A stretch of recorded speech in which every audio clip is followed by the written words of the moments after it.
obbo Geetaachoo Raddaa kitaaba isaa afaan Ingiliziin gulaalee maxxanseen shira waliigaltee Piriitooriyaa irratti TPLF hojjetaa jirtu saaxiluun dhagahame.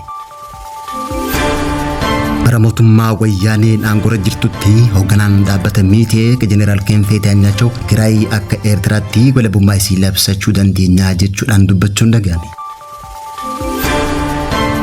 Pirezidaantiin Soomaaliyaa Hassan Sheikh Mahmud muummee ministeera Itoophiyaa Dr. Abiy Ahmed wajjin marii taasisuuf Finfinnee seenuun mul'ate. Daawwattootaa fi hordoftoota Lammii Miidiyaa nageenyi keenya bakka jirtan maratti isin dhaqqabu. Kanneen amma dhageessan hanga footoo oduu teenya irraati amma bal'ina isaa isinitti himna. Hamma dhumaatti chaanala Lammii Miidiyaa hordofuun dagatinaa isiniin jecha chaanala Lammii Miidiyaa laayik, sabskiraaybii fi sheer goonaan namoota hedduu bira dhaqqabuu danda'a.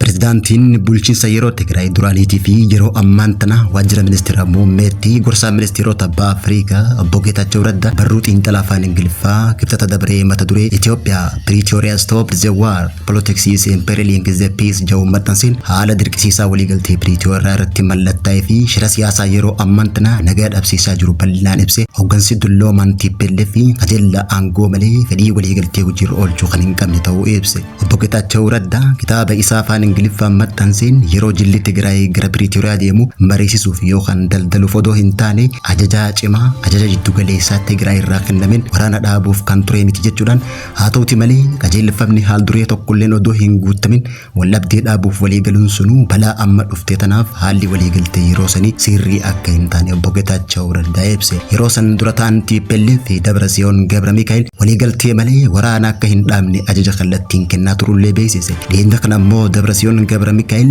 ergaa dhohisaa waa'ee Addagraat kaasuun Addagraat harka diinaatti qofuuf qarqararra jirti jeefi obbo Geetaachoo Raddaa ergaawwan barreeffamaa marii kanarratti kaayoo isaa ifa godheeti jira. Dabratsiyoon Gabramikaa'el akkuma gaafa sadaasota akka bara 2022tti harcaatota aangoo tokko tokko qabatee jiraachuuf yaalaa jirutti ammas haaluma san keessa jiraachuu ibse. Bara sanis guyyaa itti aanutti gaafa sadaasa 22 yeroo waliigalteechi mallattaa'uuf jirutti ergaan nama rifachiisu Dr. Dabratsiyoon Gabramikaa'el irraa ergame hedduu kan nama rifachiisuu fi haalli sun hammam hamaa akka ta'e kan mul'isu ture jechuun beeksise. Ammas Addagraat harka diinaatti qofuuf qarqararra jirti jaa waliigalteen dhukkaasa dhaabuu har'a odoo mallatte kun hundiin dhufu jechuudhaan ibse. Yoo hin taane ammoo ittisa keenya itti fufsiisuu fi murtee tarsiimoo keenya galgala kana ni murteessina hojiirras ni oolchuu qabna jechuudhaan obbo Geetaachoo Raddaa ibseeti jira. Tigraay lixaa fi himannaa gantummaa jedhuun obbo Geetaachoo gaafii fi deebii dhiyeenya kana Aljaziiraa waliin taasisee booda qeeqa isarratti ka'eefillee deebii kenneeti jira. Dhimmoota akka Tigraay lixaa fi raayyaa barii kana cinaatti kan hafe malee gantummaa miti kaja'u obbo Geetaachoo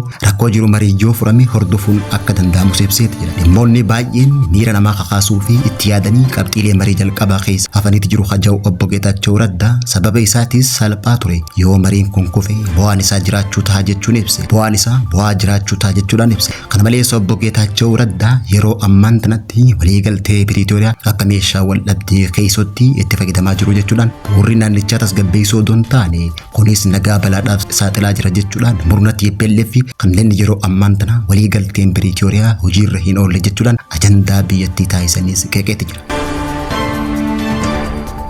Bara mootummaa wayyaanee aangoo irra jirtutti hoogganaa dhaabbata Miiteek kan ture Jeneraal Kinfee Daanyaachaw Tigraay akka Eertiraatti walabummaa isii labsinee jiraachuu dandeenya jechuun dubbachuun dhaga'a. Haa ta'u malee lafa kanarra naannoon akka Eertiraa ta'uu hin barbaanne yoo jiraatte Tigraay ta'uu isii xiinxaltoonni siyaasaa Tigraay tokko tokko dubbatan. Garuu hoogganaan Miiteek Jeneraal Kinfee Daanyaachaw kaayyoon keenya Tigraay yoo hin diigamne akka Eertiraa gochuudha jechuun gaafa Kinfeen aangoo irra ture Tigraay Itoophiyaa irraa adda baatee kan hin jiraanne ta'uu Jeneraal Kinfeen kana mana hoggaa ta'u Kinfee Daanyaachaw hanga aangoo irra jiruu fi abbaa irree ta'ee Itoophiyaa hoogganaa turanitti Itoophiyaa akka barbaadetti hoogganaa kan turee fi Jeneraal Kinfeen kana booda Itoophiyaa keessatti abbaa irree ta'uun kan hin dandeenye ta'uu gaafa hubatuu fi hiree fi gubee hiree dhaloota haarawaa Tigraay murteessuu kan hin dandeenye jechuudhaan kanneen qeeqanis jiraachuun ibsame. Kinfee fi fakkaattonni isaa Itoophiyaa keessa isaanitti argu. Kaleessa Finfinnee keessa ta'anii wiskii dhugan har'a uummata Tigraay kan Finfinnee keessa ta'e wiskii dhugu odoo hin yaadatin Tigraay akka Eertiraa ta'uu yaadate jechuudhaan xiinxaltoonni siyaasaa Tigraay kanneen TPLF morman Jeneraal Kinfee Daanyaachaw qeeqan. Akka Kinfee Daanyaachaw jedhutti Tigraay abadan Itoophiyaa waliin itti fufuu kan hin dandeenye ta'uu dubbate. Saba kamuu if danda'anii akka bulan amansiisuu fi shaaqalsiisuun sirriidha jee amanuu dubbata. Tigraay amma caalaa guyyaa Itoophiyaa irraa adda bahuu isii mirkaneeffatte diinaan akka ciccittuu fi kan facaatu kanneen amanan Jeneraal Tsaaddagaan ammaan dura dubbatee turuun ni yaadata. Hooggantoonni duraanii waan isaan gaafatan hunda kennanii erganii hanga har'aatti biyya ta'uu dadhabuun isaanii kanneen amananis ni jiru. Garuu sabni biyya tanarraa adda bahuu barbaadu kan hin jirree fi saamtuu fi hattuun dantaa isii miidhan malee jechuudhaan gaazexeessaan Tigraay duraanii kanneen amma TPLF morman Dansaa'ee Ashannaa fi yaada Jeneraal Kinfee Daanyachoo kana qeeqetti jira. Itoophiyaan amma booda biyya ajaa'ibaa, biyya mo'attuu fi kabajamtuu taatee itti fufti jechuudhaan amma booda namni kufuu Itoophiyaa sodaatu hin jiru jechuudhaan yaada isaa maxxanse. Garuu namoota akka hoogganaa hattoota duraanii kanneen akka Kinfee Daanyachoo irratti odoo hin taane dhaloota haarawaa Tigraay irratti hundaa'a jechuudhaan dhaloonni haarawni Tigraay humna xiqqaa caalaa humna qabaachuu akka filatu shakkii hin qabu jechuudhaan yaada isaa xumure. Pirezidaantiin Somaaliyaa Hassan Sheikh Mahmud muummee ministeera Itoophiyaa Dr. Abiy Ahmed wajjin marii taasisuuf guyyaarraa Finfinneetti Dr. Abiyyiin simatamu mul'ate. Muummee ministeera Itoophiyaa Dr. Abiy Ahmed daawwannaa hojii guyyaa tokkotti pirezidaantiin mootummaa federaalawaa Somaaliyaa Hassan Sheikh Mahmud simachuu fi waliin mari'achuu isaanii karaa fuula miidiyaa hawaasaatiin beeksise. Muummichi ministeeraa fuula miidiyaa karaa Facebook isaatiin akka beeksisetti hariiroon biyyoota lameenii waggoota dabree irratti hojjechaa turre itti fufsiisuun marii bu'aa qabeessa taasifnee jirra jechuun ibsa. Mariin tun hantummaa waloo keenya tarkaanfachiisuu akkasumas hariiroo cimaa tasgabbii naannawaa fi misoomaaf kutannoo qabu irra deebi'ee kan mirkaneessu jechuudhaan hoggaa ibsu. Somaaliyaa fi Itoophiyaan kanaan dura sababa Itoophiyaan waliigaltee wal hubannoo ulaa galaanaa Somaalilaand waliin mallatteesseef walitti mufachuun ni yaadatama. Biyyoonni lameen Itoophiyaa fi Soomaaliyaan eega wal dhabdee isaanii karaa jaarsummaatiin xumurataniin booda hariiroo isaanii bifa haarawaan haaromsaniiti jiru. Haa ta'uti malee hariiroo dippiloomaasii biyyoota Afrikaa keessatti pirezidaantiin Soomaaliyaa biyyoota Itoophiyaa wajjin wal dhabdee qaban Masrii fi Eertiraa birallee miila tokkoon dhaabbachaa Itoophiyaa wajjin ammoo hariiroo dippiloomaasii isaatti fufe. Mariin tun hariiroo biyyoota lamaaniitii fi tumsa naannoo daran cimsuu irratti kan xiyyeeffate ta'uun ibsameeti jira. Walgahii sadarkaa olaanaa kanaan hooggantoonni lamaan walta'iinsa tarsiimoo gama daldala,